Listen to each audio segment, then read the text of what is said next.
Magandang araw sa inyong lahat. So ngayon guys, ipapakita namin kung paano gumawa ng fabric conditioner. So bali ito yung nakita nyo, ito yung mga ingredients lahat.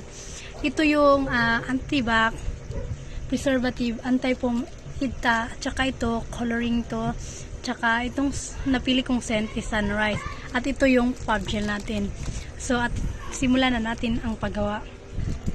Yung pinili namin na Fabcon is 25 liters. So, bali, 24 liters lang ang kailangan para sundin natin yung procedure na ang nakalakay dito is 24 liters lang amang na tubig.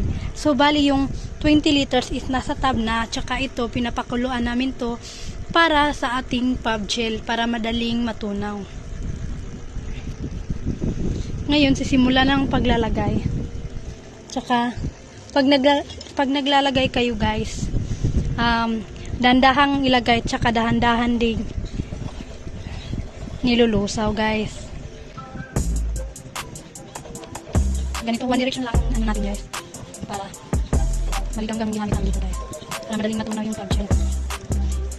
Haluin lang natin hanggang sa matunaw yung Fab gel guys. Perfect po ito para sa mga sideline dyan. Mix lang po natin hanggang sa matunaw ang ating Fab gel.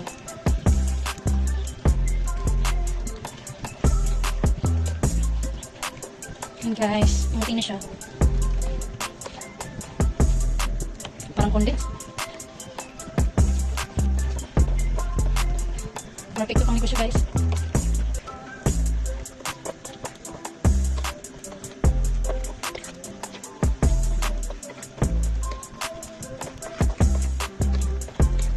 Haluin ng maigi hanggang sa matunaw. And guys, mix lang ng mix.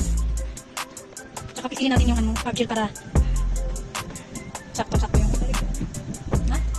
Diba? Hindi. Pisilin tayo na natin. Pisilin natin guys. Ito yung taghalo natin guys. Mama ko guys. Shout out! Yan guys, ganyan na siya ka. Yung mixture niya. Parang jelly.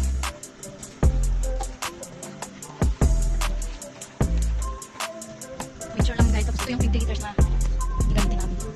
Bali, malak. Pero okay lang yan guys. Dapat yung panghalo guys is plastic lang. Yung required nila. Walang hindi pwede yung metal. Ito yung panghalo namin sa tab. Tsaka guys, pag nagbubuhos tayo ng Fab gel guys, dahan-dahan lang sa mainit na tubig, ay sa tubig, tapos mix natin, one direction lang. Ngayon, ang gawas.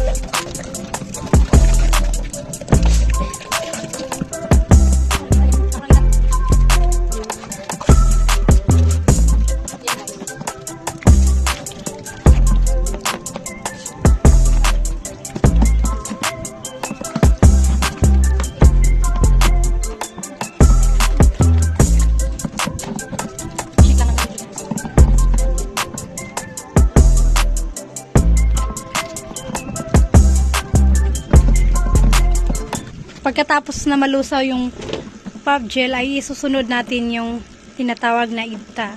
Ito yung idta natin. Idta.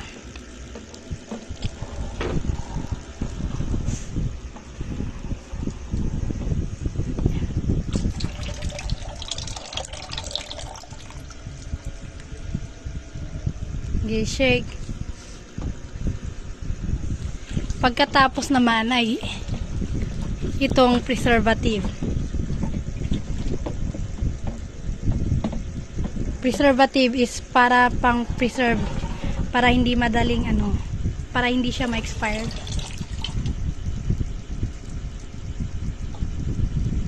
Saka isusunod naman natin is itong antibac. Para sa antibacterial, para mamatay ang germs ba.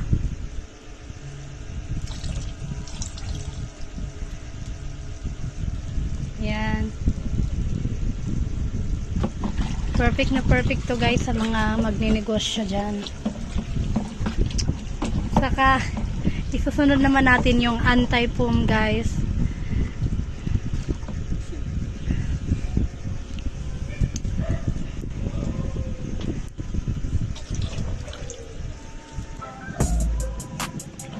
Shake lang siya guys. Saka isusunod natin yung colorant guys. Dapat pag naglagay tayo ng kulay guys, dandahan lang. Ilagay ang colorant ng dahan-dahan habang hinahalo hanggang ma-achieve ang kulay na gusto. Ganun yung instruction dito guys. So ilalagay natin ng dahan-dahan.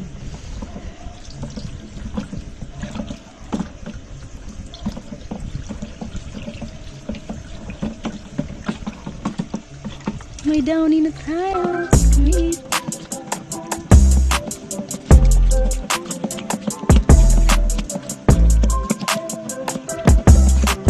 Guys, yung kulay ng tab na. Gawin natin guys. Na guys. Haluin maigi. Downy soon. Tsaka last guys, itong scent natin is Sunrise yung pinili ko. Halata naman kasi blue yung kulay. Ito last na yun guys, scent natin. Sunrise. Mabagong ang sunrise guys. O yan, animaho na guys. Baho na guys.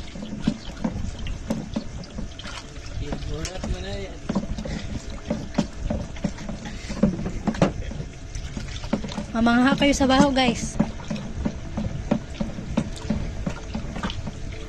Guys, nabutang ko na tanan.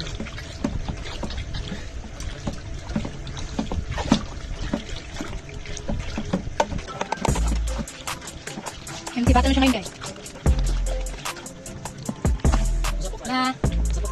Kasi hindi ko may happy. Ito siya guys. Mabaho pa ang bango niya sa kami guys. Sobrang bango. Pagkatapos nito guys, ay takpan natin ng hindi sumisingaw. Tsaka araw-araw guys, hinahalo natin siya in just 3 minutes lamang. Tsaka hanggang dumating yung 7 days at pwede na natin isalin sa napili nating